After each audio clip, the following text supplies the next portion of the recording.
Hello, Hannah the Suburban Witch here, and today I want to talk about the moon. I'm going to talk about the moon from a natal chart point of view and then also just from a standard everyday point of view. So let's just get started about your natal moon, and this is where the moon was located at the time of your birth. So just like the sun, the moon moves along the ecliptic, which is basically the path we see it moving from here on Earth, so the way it moves through the sky, and that goes through all the zodiac signs.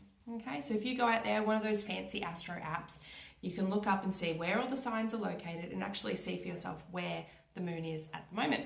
So last night, for November the 13th, so last night here in Perth, the moon went full exact at 9:34 p.m. in the sign of Taurus, and that's going to bring in different energies for us as a collective, but then also for people who have their natal moon in Taurus. And now what we look at when we look at your natal chart is exactly where the moon was located and the phase it was located in at the time of your birth. So different phases, whether it's full or new or waxing or waning, is going to just be more about when you're most creative, okay? And then if you know the phase of the moon at the time of your birth, then you're going to be able to look at the moon and, you can Google it, what phase is the moon in right now? And when it matches up with your natal moon, you're going to feel really creative. So if you need to get some ideas out there, if you've got writer's block or anything like that, just go, oh, okay, what am I? Personally, I'm a waxing crescent moon. That's what I was born under. So I'm like, all right, well, that's coming up next week. So, all right, I'll wait till then. That's when I'll get all my creative stuff done and write all my ideas down and that sort of thing. So that's a good little tip. Doesn't need to be that day. You can be creative at any time. But if you're having a specific block, that could be your best bet. And then we look at where the moon falls in the zodiac. Okay, so for example, my moon is in Scorpio. So that means my emotional landscape or my emotional fulfillment is tied to feelings of transformation, getting to like the deeper crux and the mysteries of the universe, or even the deeper side of people. So it's quite an intense sign, especially emotionally.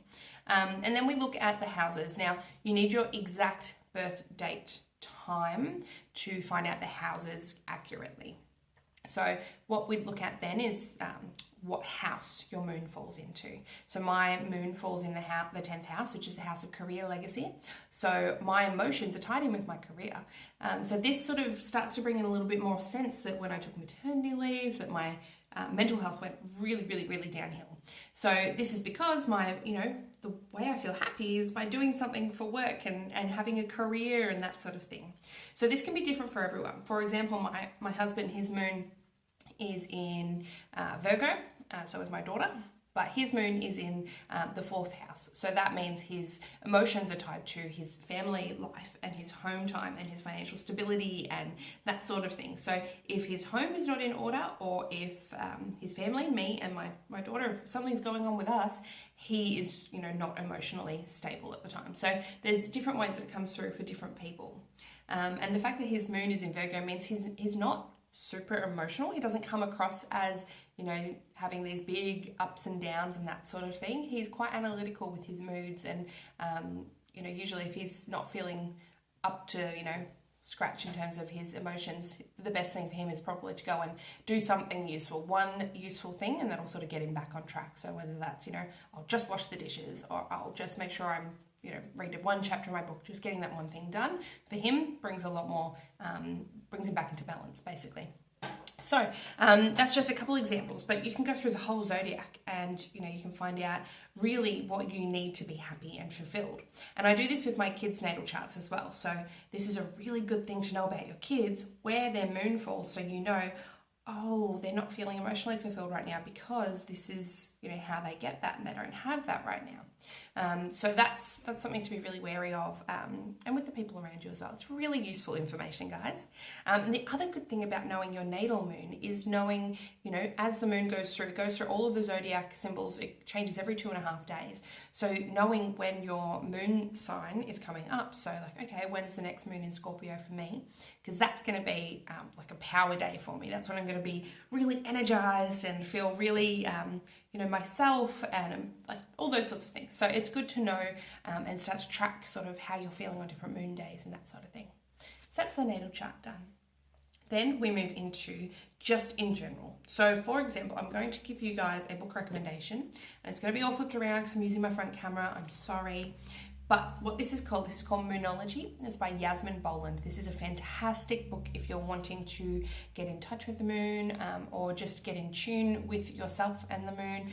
Really, really, really fantastic book, guys. It goes through every single sign, what you need to do on those moons and that sort of thing. So for example, last night was a full moon in Taurus. And so what that means is it's got a few questions in there to ask yourself, like, have I been doing enough exercise lately?